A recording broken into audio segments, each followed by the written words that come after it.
So let's start talking about what can make a healthcare market work, right? So let's consider the first case where what if buyers value cars very highly? Right, so we already showed what happens if buyers value cars 50% more than sellers do, which for the record is a lot. But let's just jack up the amount that buyers value cars over sellers by a ton. Let's go right. So if you remember before, the utility function for the seller was some I equals 1 to n of xi plus m, right? And the utility of the buyer was the sum from j equals 1 to m. These are the cars the buyer has. Xj plus 3 over 2 xj plus m, right? And that 3 over 2 means that buyers value each car 50% more than the seller would. But let's say that instead of 3 over 2, we replace that with 5 over 2. So now, buyers value cars at 150% more than sellers, right? So this is, right, the buyer values the car more than twice as much as the seller does. So this is, just to emphasize, this is a really extreme scenario, right? So let's again say we have price P, right? Well, we'll just consider an arbitrary price P. And the set of cars in the market is still omega P. Right? Omega P is still the set of cars in the market.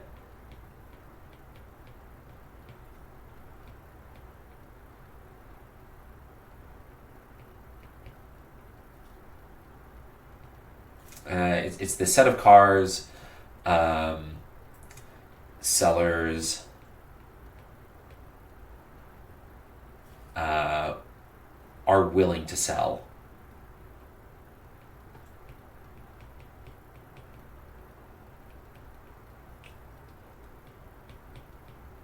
at price P, right? So let's see what happens to the buyer's expected utility, right? And we're still going to have, right? So omega P is still going to be equal to I such that xi is less than or equal to P, right? And so let's look at what's going to happen to the buyer's expected utility from buying a car in this market, right? So we have the expected value of the buyer's utility, of the change in the buyer's utility, is equal to the expected value of utility buyer before buying a car minus the utility of the buyer, and these are terrible B's.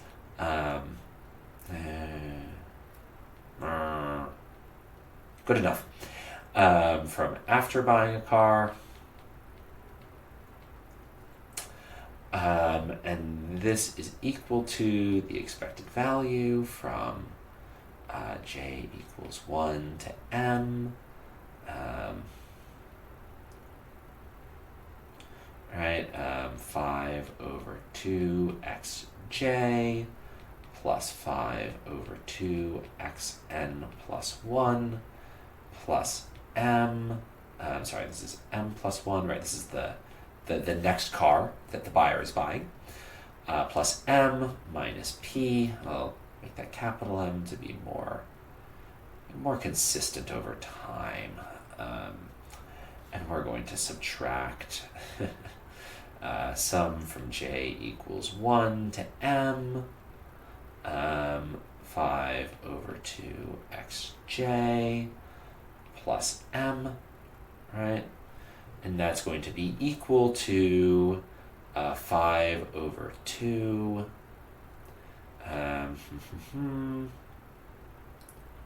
5 over 2 times the expected value of x m plus 1 minus p. So you will buy if 5 over 2 x n plus 1 is greater than p. So what is e x n plus 1? Right, so things are still the quality of cars is still uniformly distributed from of cars on the market is still uniformly distributed from right, so is still the quality of cars in the market in omega p is still uniformly distributed from 0 to p as it was before in the previous example of the used car market. So that means it's going to be the expected value is equal to p plus 0 over 2 is equal to p over 2. And so that means right, so we have 5 over 2 times e xn plus 1 equals 5 over 2 times p over 2 is equal to that's going to be 5 over 4p, which is greater than p, right? So, and going up here, right, just to plug that back in here, right? Let me make that arrow better. So that means that the expected utility this person gets is 5 over 4p minus p equals 1/4 p is greater than 0.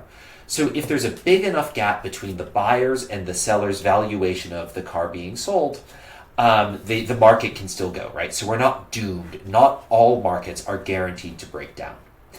But let's say the government wants to step in and they say we are going to stop price gouging from unscrupulous car salesmen, right? And to do this, we're going to set a price ceiling. So you can't charge more than some price ceiling P bar, which in this case is going to be price ceiling. Notice that in some cases, in other cases, P bar meant average price. Here it means price ceiling.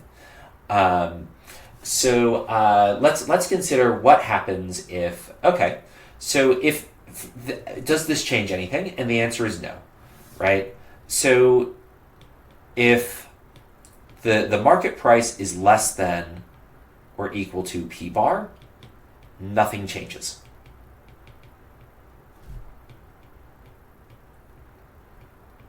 Right? The market still breaks down, right? The sellers cannot charge more than the price ceiling, right? So if the price is less than the ceiling, right, they still withhold the best quality cars because you don't sell a car if it's better than the price ceiling or better than the price on offer. And buyers know this, so they value the typical car on the market less than the price, and so the market collapses once again. And all the price ceiling does is prevents people from raising the price. So if P greater than P bar, government shuts down the market.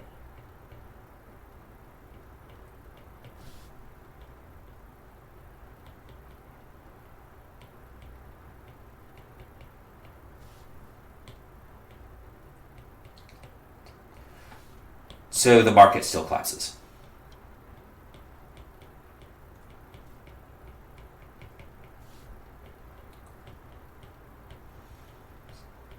Right. So then you might say, okay, So the price ceiling doesn't help, right? And for what it's worth, let's say we're in the case where some buyers do value the cars really highly, right? Where that 3/2 is 5/2, right? This 3/2, we replace that like with 5/2, like we did back here. And so that buyers value insurance at 150% more than the sellers that value the cars or insurance or whatever we're selling. In that case, what the price ceiling does, we already had a fair price that the market was already functioning. What the price ceiling does is it keeps some good cars off the market, right? So this is another case, right? Price ceilings, economists generally hate price ceilings. We generally dislike price floors, right? This is another example of a price ceiling, a well-intentioned government policy going very poorly. So a price ceiling is not the solution here. So let's say, but let's say, right, before we assume that it's possible to have a zero quality car. So let's say the government says, okay, so you've convinced us that a price ceiling won't work. But what if we ban really bad cars? So what if we have a minimum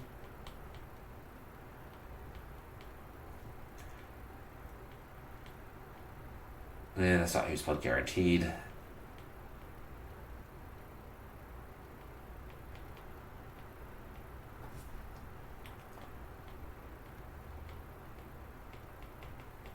Right? So what if the government says, so Maryland passes a government saying, so ban sale of cars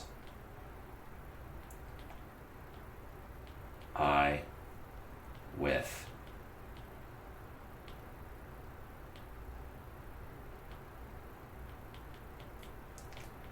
XI less than 10, right? So any cars with quality less than 10 don't work we don't sell them, right? So for any price P, right, what does omega P look like now? Well, omega P is now the set of I such that 10 less than or equal to I less than or equal to P, right? Because for any price P, people whose cars are worth more than P still won't sell, right? So this is what omega P looks like now.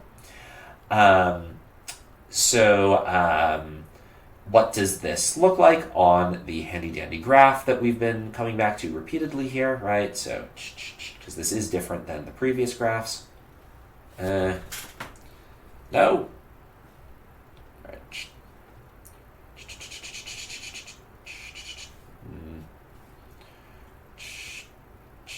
All right. And we have 0 here, and we have 100 here, right? We have so x here, we have frequency here. And we have dashed lines here. All right, and then dashed line here, right? And we'll say this is 10, and this is P, right? So this is omega P, this area here, and then this area, and this area,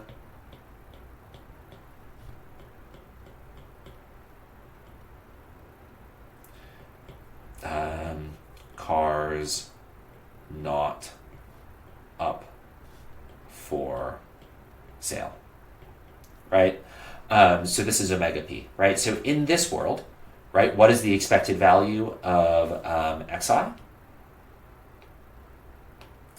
So in this world, we have E xi given I in omega P, right?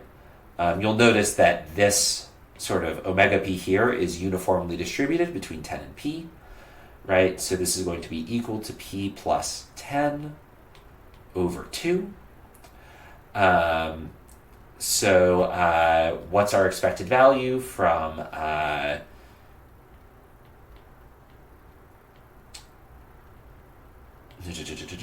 expected value from, so our expected value of buying a car here is 3/2 E xi,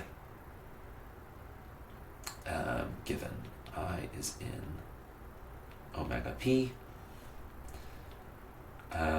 minus p, which is equal to 3 over 2 times p plus 10 over 2 minus p, which, doing some algebra, we get 15 over 2 minus 1 over 4p.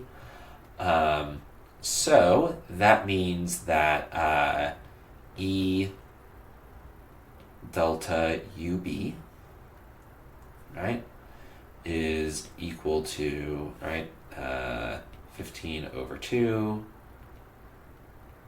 minus 1 over 4p. And you're going to buy if that is greater than or equal to 0. So buy if it's greater than or equal to 0, which is the same as saying 30 minus p, right? If we just multiply both sides before by 4, it's greater than or equal to 0, which is the same as saying p is greater than or equal to 30. So here, when the government, this is an example of good government intervention, right? Where the government, so the government setting a price ceiling didn't do anything, but the government guaranteeing a minimum car quality did, right? So all of a sudden, if the price is greater than $30, that's a stable price and the market can function, right? So this is great news, right? So this gives some insight into what sorts of policies might be effective in stopping an adverse selection death spiral, right? Where a price ceiling may not be the answer, but keeping the worst quality cars out of the market may work. So we're going to go over, next lecture, we're going to go over the Rothschild-Stiglitz model, and that's going to be specifically for insurance. It's going to be a little more complicated than the Akerlof model for lemons, but it's also going to be more comprehensive. So it's going to be a little more realistic, and it's going to give us some ideas as to what sorts of policies might help get the adverse selection death spiral, get us out of the adverse selection death spiral for healthcare in particular. So the Akerlof model for lemons is a classic economic model that shows adverse selection very well. If you go on to graduate school, you will study this again in depth in graduate school. It is a very famous. It's a well-known model and very famous within economics for a reason. You will of course have several homework problems related to it. I look forward to seeing you all in the next lecture.